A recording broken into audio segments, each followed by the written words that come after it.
要来关心泉州公主号游船伫日本菲律宾外海靠岸，船顶全部人拢爱伫咧内底隔离14天。一寡人舳讲啦，亲像互人关伫咧海面的家家共款。都有人客讲已经强要关到有镜头。另外嘛有糖尿病患者因为食的物件无够，可能会昏去。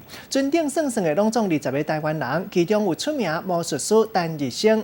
伊咧人面册开直播讲，若是无紧张，这是无可能。讲到然后更一个点，讲无人想要破病，提起大家做伙加油，战胜病毒。The length of the quarantine will be at least 14 days. 听到爱关这14天未当落船，泉州公主号游轮的乘客就倒车开。台湾变魔术真有名的陈日升嘛伫船顶。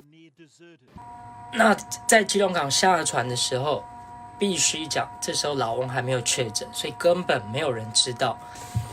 是真的搭回了基隆港，隔天到了冲绳，才接获到这个消息。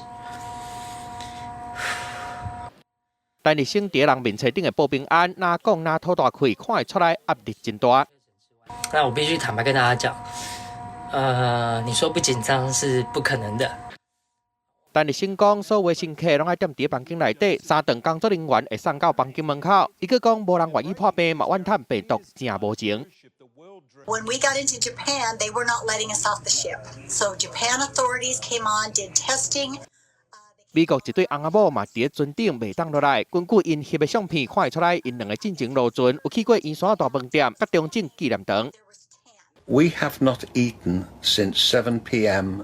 last night.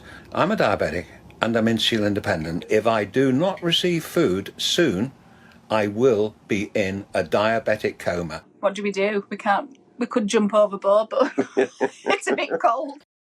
船顶的乘客舳讲，食的物件无够，药啊嘛无够，因就亲像风关伫大海家家内底共款，敢若希望会当平安度过这14天。记者综合报道。